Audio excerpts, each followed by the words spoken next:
Hi everyone, welcome back to episode 10 of A Life of KG. Today I am super excited because I get to interview the beautiful Shelby from Lash Boss Radio, and she's also the owner of Pink Lady Lash in Texas, America. She has 2 locations.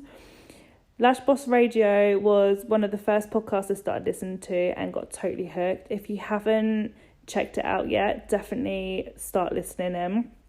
She's interviewed some amazing people in the lash industry. Totally a game changer. So yeah, check it out and get listening. And without further ado, here she is. Okay, thanks so much for coming on. Yeah, I'm really excited. Thank you for having me. You're welcome. Okay, so obviously most people know who you are and what you do, but for those that don't, can you just tell us a little bit about you and what exactly you do? Sure. So I'm over in Austin, Texas in the US, and I'm a salon owner. I have 2 salons here, and I'm also the host of Lash Boss Radio. Cool. Okay, so obviously, like, you've launched the biggest podcast in the industry, I think, so far. It's literally huge, and I know obviously I was on it the other week, and like it was one of the first that I'd listened to as well, actually, and I'm hooked. So why did you decide to start that podcast, and did you imagine it'd be as big as what it is now? I started it honestly because I felt like I was always hearing the same questions in classes or on forums. I was reading a lot of questions from people that were newer, and then I'd see people that, even those that have been doing lashes for a while, they'd answer questions, and I kind of disagreed with what was being said, I guess. And I wanted there to be more of like common knowledge in our industry, and for more people in the industry to be speaking the same language, not like English or whatever, but I'm saying like we agree on some best practices. So I figured I could go on to, making this podcast and using this medium to kind of spread more awareness about our industry, spread like knowledge, and then also use other people that I look up to and that I know many people look up to help, spread facts and knowledge throughout, the industry this way. And then I didn't think it would be like, I don't know. I don't know. I don't see it as super huge. But it is. That's crazy. I don't know. I didn't think it would like be, super popular in other countries, but it's been really nice to have like out of state and then out of the country, like overseas guests has been crazy. But no, yeah, I didn't think it was gonna take off like it has, and it's really cool. No, it's amazing. And thank you for that as well, because we're learning so much without going to training courses or speak or having views of people that we might never get to talk to in the industry. So it's really good. Thank you. Who has been your favorite and most inspiring person that you've interviewed so far on there? Wow. So I feel like that's hard to say, just because I personally handpick every single person that's on the show, and so I look up to almost everyone. I really enjoy like learning about them more, but I think it's been fun to get to know like the overseas people. I think Lash-based Jamie was really fun, just because I've kind of had a friendship with him over just Instagram. I haven't even met him in person yet, but I'm gonna meet him a few times this year at some events that we'll both be attending. I think Elena from Lash Makers was great. And then like when I got to talk to you and Zoe and Julie about like World Lash University, that was really cool because I don't know. You guys do things a little bit differently over there. And I think it's really cool to hear from overseas people, because I'm so used to talking to everyone that's from here. And yeah. Yeah, it is amazing, like talking to other countries and stuff and overseas, because we do things differently, and how salons are run and that are different, and how we manage staff and things like that. So it is so interesting listening to everyone else. Yeah, and I've had a lot of like my close friends in the industry on the show, and it's been cool to get to know them more in like a businesswoman aspect, because when we're together, we're more so just talking, just like girl talk and stuff, and just seeing them in like how everyone else sees them as just these like badass women like in our industry, and hearing them talk about their stories and stuff is really cool. So. Yeah, definitely. So you have 2 salons as well. Mm-hmm. And whereabouts are the salons? They're in Austin, Texas. Okay, perfect. So when did you start them, and what made you kind of go from one location to 2 locations? So I opened my first one the day before I turned 25. So that's our 3-year anniversary is like in less than a month, in April. So it was like 2014 or 2016. Wow. And then about a year later, I opened the second one, and that's just because I thought that's what I was supposed to do, honestly. I regret doing it so soon because I have a hard time just like being in the moment and just enjoying what I have now. And it's something I talk about on my show a lot, is just like it's okay to not necessarily slow down, but like enjoy the process of what you're doing too. No, not just be in a rush to get to the next step. But I did, and I opened the second one, and it's been cool. But it's just been a nonstop, just every day is super fast paced, and there's so much to do all the time. But yeah, I love it. I don't think I would have it any other way. I don't think I will expand anymore though. I think I'll just keep the 2. Yeah. But yeah, that's how it happened. That's cool. So are you still lashing yourself in the salons? I don't. It wasn't a really hard transition either. I think I stopped lashing a little over a year ago. So I think, late 2017, early 2018. Probably like 6 months after my second salon opened, I realized I was hurting the team by still lashing, because I wasn't any use to anyone when I was behind the table. And so I kind of just had my eye focused more on like the team and building the business and working on it. It has caused a little bit of conflict in my head though, because I always feel like, do the girls think I'm just, at home, like relaxing while they're working so hard? Because sometimes I'm not in the salon working. A lot of times I work from home, but I'm working all the time. I work still so many hours a day. So, before the salon even opens to by the time it closes, I'm still working that whole time. But a lot of I'm also working on the show and stuff too. But yeah, there was just not enough time for me to be sane and also work on the business and lash. So I kind of just like gave my clients to the girls, and it's been fine. Sometimes I'll jump in if they're like really short staffed. Like over the holidays, I had to help take some of the overflow clients and stuff, but that's not really common.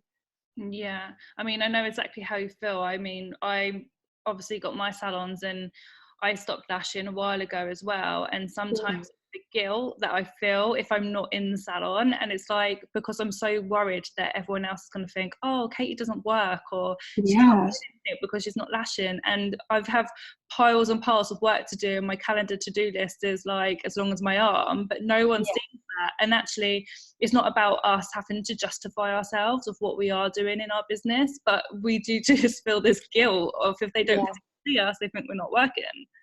That's absolutely true. I always feel like that. And sometimes when I leave the salon, I'm like, okay, well, I'm going to go work on this or that. Like, because I just don't want them to feel like I'm just, I don't know, that's not bad either. You've worked so hard to have some freedom, but I just feel bad taking it. Yeah, I know, definitely. But then I think, like, say for example, tomorrow I'll be in my salon and I have all this work to take, and I'll sit there at reception and do this work so people can see I'm physically working. But then you clients come in and wanted to talk to you, the girls wanted to come in to talk to you. So all that work, I guarantee I won't get done. And it's like, I should have just gone to the office. Yeah, it's funny also, like, I don't think clients understand it either, because someone asked one of our, the manager for one of my locations, she asked her, like, does Shelby not lash anymore? And Sierra, my manager, was like, oh no, like she's usually working on the business and like on the business side of things. And she was like, well, don't y'all have a receptionist? And Sierra laughed and she was like, well, yeah, but that's not anywhere near like all of the work that has to be done. Like, it's not just booking clients. I don't even do that, but it's just so much other things that you don't think about unless you're in the position, Definitely. I do think we need to learn that we don't have to justify ourselves to people. Yeah, for sure. Very, very hard. Mm-hmm. So how does your kind of day look like? How are you managing fitting everything in, like recording obviously the podcast, then managing 2 locations, which is 2 teams, and we know how hard managing teams can be at times. So how do you kind of do it? What's your normal day look like? It's different every day, of course, which, everyone in this position, they know, what I mean, what I mean. But I do kind of structure it to allow for the last minute things to pop up, and to still let everything in my life have a time and a place. So what I do is I have like one day where it's just for the podcast. And it's hard whenever I have overseas guests, because that kind of, it's different because the time difference is so different. So for the most part, I do like my podcast days on Thursdays, and then I'll do like marketing and stuff on one day of the week and whatever. But as long as I'm mostly like on top of everything, I have time for when things, pop up. And because, like when you have a salon, sometimes like someone calls in sick, or like a desk girl's out, or whatever happens, and their last minute errands and stuff like that. So I allow for that, and I know those things are going to happen, and that way it doesn't stress me out, because for a long time it did. Like everything that was needed of me, it would stress me out so much, and I was really uptight, but it was because I wasn't allowing myself any free time for anything. So I try to like block my days off certain ways. But I feel like also I've sacrificed a lot of like my personal life, which, my friends and family understand, but it's kind of sad. Like I don't really do anything except work. And I don't recommend that or preach that at all. Like, especially on my show, I don't like that, but it is, at face value, that's what I've done, is I've sacrificed something. But I feel like when you have so much on your plate, something is going to falter, because if you're trying to do it all, then you're not doing it all 100%. So I've kind of poured my entire self into all of the things that I have going on in my career. Mm-hmm. So it's like the one thing that I kind of let go by the wayside is like my personal life. But I'm getting there. I'm still learning. So, but it's hard to juggle sometimes. Yeah, it definitely is hard, and I think that's definitely one thing that we have in common, because I definitely let my personal life go as well, and it is all about business, but then I find business is my hobby as well. So when I am at home relaxing, I tend to still want to work because I like doing it. But then sometimes going out with friends or going to parties or anything like that that's going to steer my focus off, I do not do as much as I maybe should do.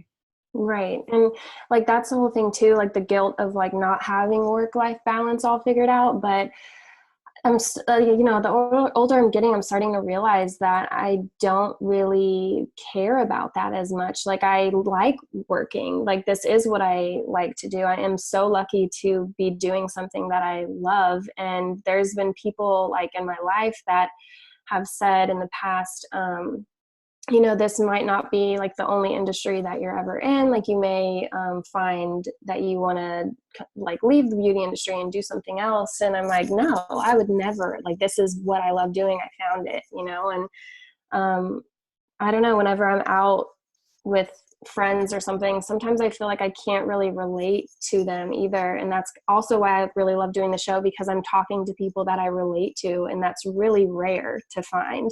Yeah.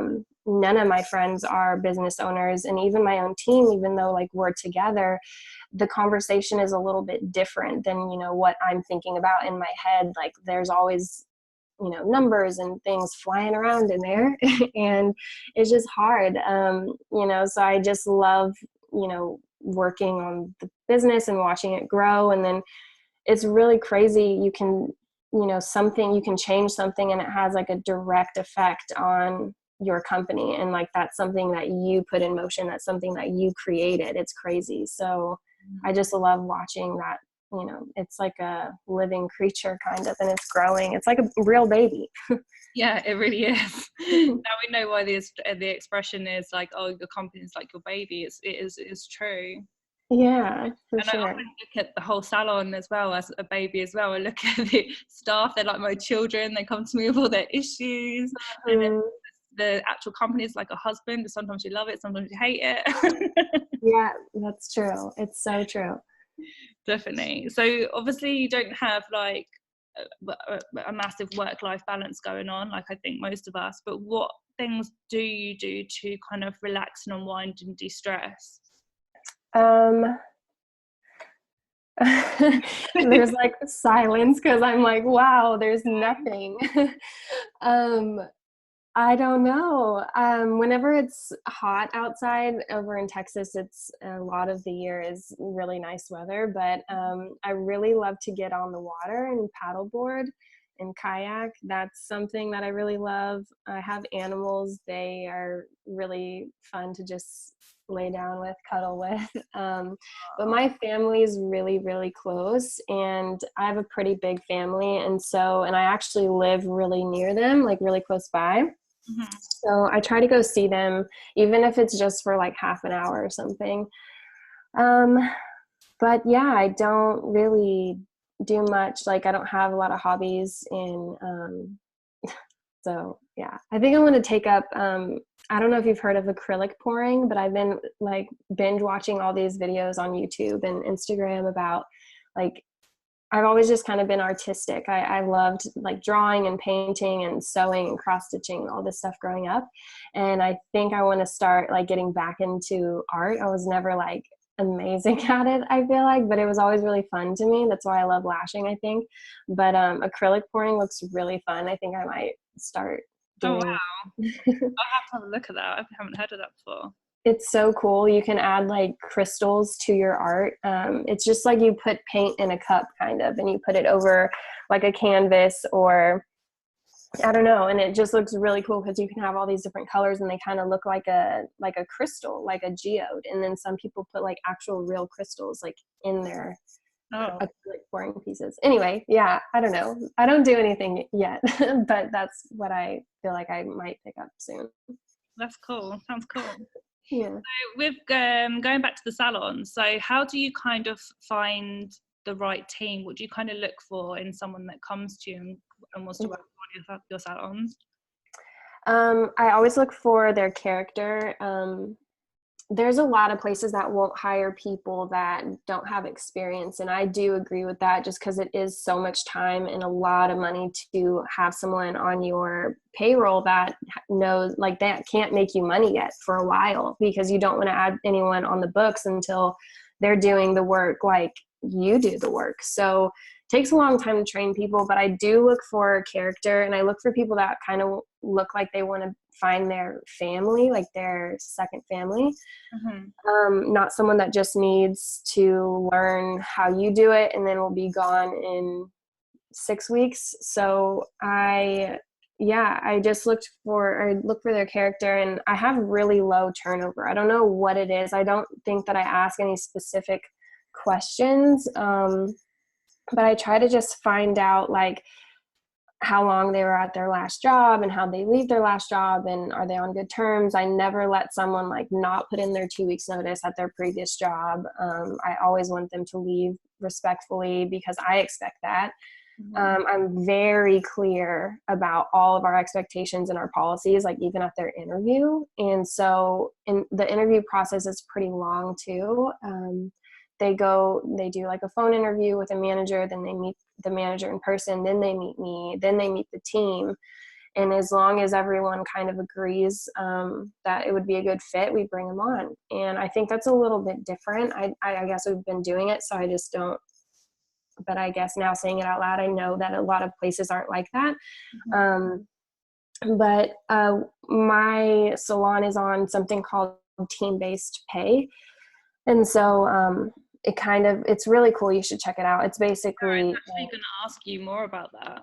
Yeah, oh my gosh, I love it so much. So the team is really involved in like the growth of the company, and they, it's kind of like profit sharing and everything. It's really, really cool for the team, but it's also cool for the business owner too, because things aren't so like unexpected. With payroll is crazy. That's something I didn't really know until I got into it, which is, another reason why I shouldn't have expanded so quickly. Cause you just pay for so much. And the commission-based structure, it's nice, but it rewards the wrong behaviors, I feel like. And it just really inflates like payroll taxes. And I don't know how like taxes and stuff are over there, but yeah, I think so your commission structure, I think, is like self-employment over here.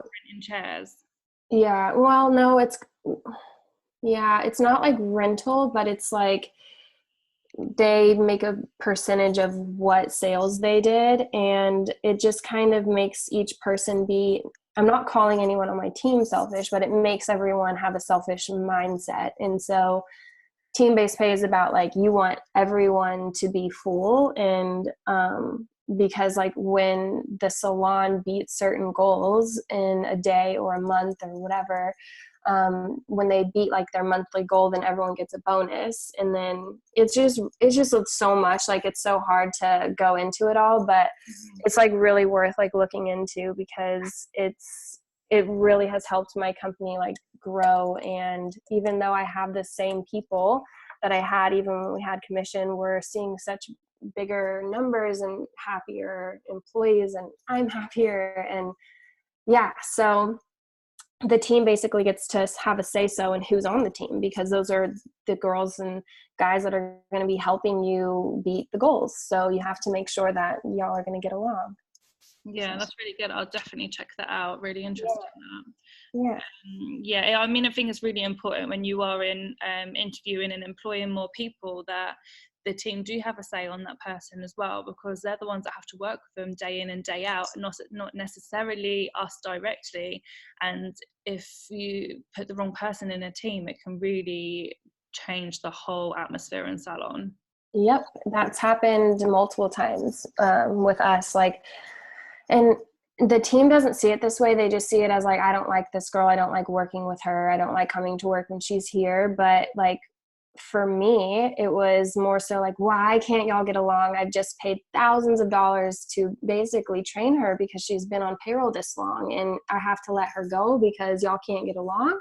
Yeah. Or she's gonna quit because y'all can't get along. And then you bring another one in, and then same thing happens. And it's like, by the end of it, you've lost thousands and thousands of dollars, and no one sees it like that. They just see it like, well, I didn't like her. And it's just silly to me. I hate that. But if you give them a say-so in the beginning, then they can't really say that, Yeah. Oh, the joys of a bunch of girls being together. I know. I'd love to say that it's not like that, but it, unfortunately, even in the strongest teams, you've got to make sure that everyone gets along. And sometimes people are going to come in, they seem like a great fit, and they end up not working out. So it's unfortunate. It costs a lot of money to lose people. It sure does. Mm-hmm. So obviously, Shelby, you have such an exciting year coming up. Mm-hmm. Like, you're traveling all over the show that I can see on like your Instagram and everything. Mm-hmm. Do you want to like let us know what you have got going on and what you'd like to promote going forward? Sure. I'll be in a lot of places this year. I'm speaking in Dallas, Texas, and like Arizona, like Scottsdale, Arizona. I'll be at the NALA Awards in Canada in May. I got nominated for like a media award for the show, which is exciting. I'll be at y'all's event in like mid-May, so I'm so excited about that. It'll be my first time over in the UK, and oh my God, I'm so excited. I'm meeting up with us for the first time. Yeah, I can't wait. I can't wait. I think I'm going to stay like a little bit afterwards too. Because I want to be able to do some interviews while I'm there, because I'm moving the show also onto YouTube. So it'd be nice to record a little bit while I'm there. So I'll get with you on that later. But yeah, and then I have to go to Las Vegas for the IBS show. I'm going to have a booth there with the Lashpreneur and Lashcast podcast, and we're all three like linking up and doing a booth together. It'll be really fun. And then I'll be judging a competition like the day before IBS. So I'm so excited for that. And then I'm going to Miami, Florida for the Beauty Factor again, also in the summer. And then I am so excited to go to Australia this year too at the end of the year. There's another event there that I'll be speaking at, I believe. And yeah, I think that those are it. But like I try to talk about them on my Instagram because no one's going to remember any of the things that I said. But yeah, I also want to just say that I'll be doing some Lash Boss meetups this year, and just going to different cities, and also in some of the cities I just named that I'll be in, just kind of hosting little networking events for lash artists. And I'm not, selling anything or promoting anything, which is not wrong, but I honestly just want to do it to socialize with everyone. So I think it'll be fun to meet more people this year. Yeah, definitely. It's so good. And it's like, that's what the lovely thing of this industry is, and I guess us doing the podcast as well, is even though we might not have massive friendship groups or people that can relate to us when it comes to our industry, we have so many friends that we know that are very similar, and that's why it is just so sociable for us. Or we might do things like, for example, the podcast that bring us no money in at all, but we just love it because we're connecting with like-minded people. Yeah, exactly. Exactly. I'm really lucky to already have met so many people in this industry, but there's so many people I can't wait to meet, like you and like Zoe and Julie and even Jamie. And it's just crazy. Like this has all, like the internet has connected all of these people. It's crazy. Definitely. So I know you're super busy, so I'm not going to keep you much longer. So do you want to tell everyone what your social media handles are so they can check you out? Yes. So Lash Boss Radio is the one for the podcast. And then my salons is just Pink Lady Lash. And then, yeah, that's it. I have a personal one too, but I'm not really on that one ever. We didn't have time for personal stuff. Yeah. Oh, thank you so much for coming on. It's been a complete honor. Thank you. Yeah, thank you for having me. It was really fun. I know I was rambling, but it was fun. No, you're amazing. Thank you so much. Thank you.